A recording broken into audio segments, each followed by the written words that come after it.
আমার আজকের রেসিপি বোতল সুন্দরী পুডিং। আসসালামু আলাইকুম।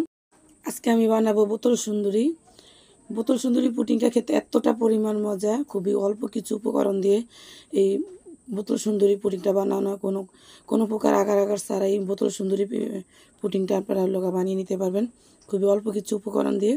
এখানে কিছু বাদাম আমি সুন্দর করে ভাজা, এটার আমি একটু হাম্বল দিস্তে আমি করে নিছি, আর নিছি কর্নফ্লাওয়ার, নিয়ে নিচে ময়দা, চিনি, বাটার। আর এখানে দেখেন 4টা বোতল আমি সুন্দর করে কেটে ভালো করে ওয়াশ করে নিছি। প্রথমে এখানে আমি হাফ লিটার দুধ দিয়ে দেবো। দুধ দিয়ে আমি এখানে দিয়ে দেবো 4 টেবিল চামচ কর্নফ্লাওয়ার দিয়ে দিছি, 3 টেবিল চামচ ময়দা, আর 2 টেবিল চামচ চিনিটা আপনাদের পরিমাণ অনুযায়ী দিবেন, মিষ্টি অনুযায়ী। আমি এখনও কিন্তু চুলাটা ধরাই নাই।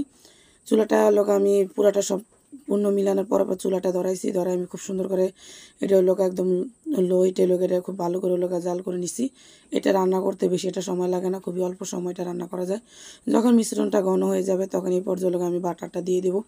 বাটারটা দেওয়ার পরে আমি চুলাটা অফ করে দিছি। অফ করে দেওয়ার পরে খুব অনবরত লাড়ালাড়ি করে আমি বাটারটা খুব সুন্দর করে মিশিয়ে নেব। বাটারটা মিশানো হয়ে গেছে, আমার মিশ্রণটা অনেকটা ঘন হয়ে গেছে। এই পর্যায়ে আমি মিশ্রণটা নামিয়ে নেব।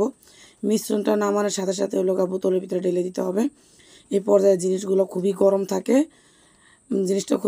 খুবই সাবধানের সাথে জিনিসগুলো বোতলের ভিতরে ভরে নিতে হবে। আপনারা দেখে বুঝতে পারতেছেন যে আমি কিভাবে ভরতেছি। এভাবে আমি সবগুলো বোতল ভরে নেব, মানে যে বোতলগুলো কেটে রেখেছি এগুলোর ভিতরে সবগুলো ভরে আমি উপরে দিয়ে সুন্দর করে মিশিয়ে নেব, সমান করে দেব। এটা ভালোভাবে ঠান্ডা হওয়ার পর আমি 1 ঘন্টার জন্য ডিপ ফ্রিজে রেখে দিছি। 1 ঘন্টা পরে খুব সুন্দর করে আমি এটা একটু সাইড দিয়ে কেটে আমি খুব সুন্দর করে বের করে নিচ্ছি। আমার রেসিপিগুলো ভালো লাগলে অবশ্যই লাইক, শেয়ার, কমেন্ট করবেন। আর আমার ফেসবুক পেজটাও ফলো দিয়ে দিবেন। যদি ইউটিউব থেকে দেখেন ইউটিউব চ্যানেলটাও আমার সাবস্ক্রাইবার করে দিবেন। এই যে খুব সুন্দর করে বের করে নিচ্ছি। বের করে নিয়ে আমি যে বাদামি বিধে খুব সুন্দর করে এটা একদম গড়াগড়ি করে নিচ্ছি।